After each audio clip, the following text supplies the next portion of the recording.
Hello everyone, welcome to Sanmargha classes. ಪ್ರಾಣಿಗಳಲ್ಲಿ ಸಂತಾನೋತ್ಪತ್ತಿ ಪಾಠದ 42ನೇ ಪ್ರಶ್ನೆ. ಅಲೈಂಗಿಕ ಸಂತಾನೋತ್ಪತ್ತಿ ಎಂದರೇನು? ಅಲೈಂಗಿಕ ಸಂತಾನೋತ್ಪತ್ತಿಯ ವಿಧಗಳನ್ನು ತಿಳಿಸಿ. ಇಲ್ಲಿ ನಾನೇನ್ ಪ್ರಶ್ನೆ ಕೇಳ್ತೀನಿ ನಿಮ್ಗೆ, ಸಂತಾನೋತ್ಪತ್ತಿ ಎಂದರೇನು? ಪೋಷಕ ಜೀವಿಯಿಂದ ಮರಿಜೀವಿಗಳು ಉಂಟಾಗುವುದನ್ನ ಸಂತಾನೋತ್ಪತ್ತಿ ಅಂತ ಹೇಳ್ತೀವಿ. ಪೋಷಕ ಜೀವಿಗಳು ಮರಿಜೀವಿಗಳಿಗೆ ಸಂತಾನೋತ್ಪತ್ತಿ ಅಂತ ಹೇಳ್ತೀವಿ. ಅದರಲ್ಲಿ 2 ವಿಧಗಳಿವೆ ಅಲ್ವಾ?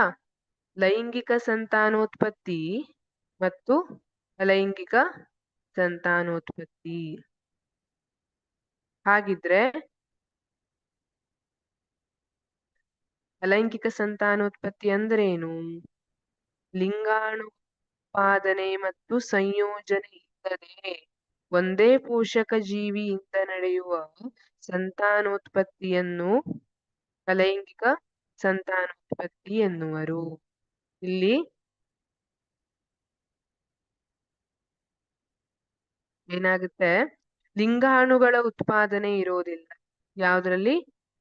ಅಲೈಂಗಿಕ ಸಂತಾನೋತ್ಪತ್ತಿಯಲ್ಲಿ. ಒಂದೇ ಪೋಷಕ ಜೀವಿಯಿಂದ ನಡೆಯುವ ಸಂತಾನೋತ್ಪತ್ತಿ. ಇದು ಒಂದೇ ಪೋಷಕ ಜೀವಿಯಿಂದ ನಡೆಯುವಂತಹ ಸಂತಾನೋತ್ಪತ್ತಿ. ಇಲ್ಲಿ ಗಂಡು ಮತ್ತೆ ಹೆಣ್ಣು ಜೀವಿಗಳು ಇರಬೇಕು ಅಂತಿಲ್ಲ. ಅದನ್ನ ಅಲೈಂಗಿಕ ಸಂತಾನೋತ್ಪತ್ತಿ ಎನ್ನುವರು. ಅಲೈಂಗಿಕ ಸಂತಾನೋತ್ಪತ್ತಿಯ ವಿಧಗಳು ಅಂತ ಕೇಳಿದ್ದಾರೆ.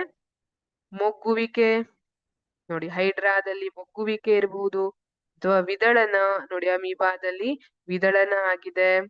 ಪುಂಡರಿಕೆ, ಪುನರುತ್ಪಾದನೆ, ಪುಂಡರಿಕೆ ಪುನರುತ್ಪಾದನೆ, ಕಾಯಜ ಸಂತಾನೋತ್ಪತ್ತಿ. ಇದು ಬ್ರಯೋಫಿಲ್ಲಂ ಮೇಲೆ ನಾವು ಪಾಸುನ ಎಲೆ ಅಂತ ಹೇಳ್ತಿದ್ವಿ. ನೀವೇನ್ ಹೇಳ್ತೀರಿ ಅಂತ ಗೊತ್ತಿಲ್ಲ. ಅದನ್ನ ಪುಸ್ತಕದಲ್ಲಿ ಇಟ್ಟುಕೊಂಡು ಅದಕ್ಕೆ ಮತ್ತೊಂದಿಷ್ಟು ಎಲೆಗಳು ಈ ತರ ಮೊಳಕೆ ಹೊಡೆಯೋ ತರ ಹೊಡಿತಿದ್ವು. ಮೊಳಕೆ ಅಲ್ಲ, ಅದು ಎಲೆಗಳು ಹೊರಗೆ ಬರ್ತಿದ್ವು. ಆ ತರ ಬಂದ್ರೆ ಈ ಸಲ ಎಕ್ಸಾಮ್ ಅಲ್ಲಿ ಗ್ಯಾರಂಟಿ ಪಾಸು ಅಂತ ಹೇಳ್ತಿದ್ವಿ. ಇದು ಕಾಯಜ ಸಂತಾನೋತ್ಪತ್ತಿ.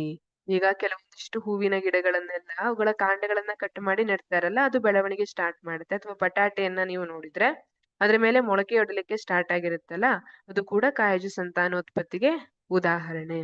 ಈ ರೀತಿಯಾಗಿ ಅಲೈಂಗಿಕ ಸಂತಾನೋತ್ಪತ್ತಿಯಲ್ಲಿ ಬೇರೆ ಬೇರೆ ವಿಧಾನಗಳಿವೆ. ಇಲ್ಲಿ ಲೈಂಗಿಕ ಸಂತಾನೋತ್ಪತ್ತಿಯಲ್ಲಾದ್ರೆ ಲಿಂಗಾಣುಗಳು ಉತ್ಪಾದನೆ ಆಗ್ತದೆ, ಅವುಗಳ ಸಮ್ಮಿಲನದಿಂದ ಸಂತಾನೋತ್ಪತ್ತಿ ಕ್ರಿಯೆ ನಡೀತದೆ. ಆದ್ರೆ ಅಲೈಂಗಿಕ ಸಂತಾನೋತ್ಪತ್ತಿಯಲ್ಲಿ ಲಿಂಗಾಣುಗಳ ಉತ್ಪಾದನೆ ಮತ್ತು ಸಂಯೋಜನೆ ಇಲ್ಲದೆ ಒಂದೇ ಪೋಷಕ ಜೀವಿಯಿಂದ ನಡೆಯುವಂತಹ ಸಂತಾನೋತ್ಪತ್ತಿ ಆಗಿರುತ್ತೆ. Thank you.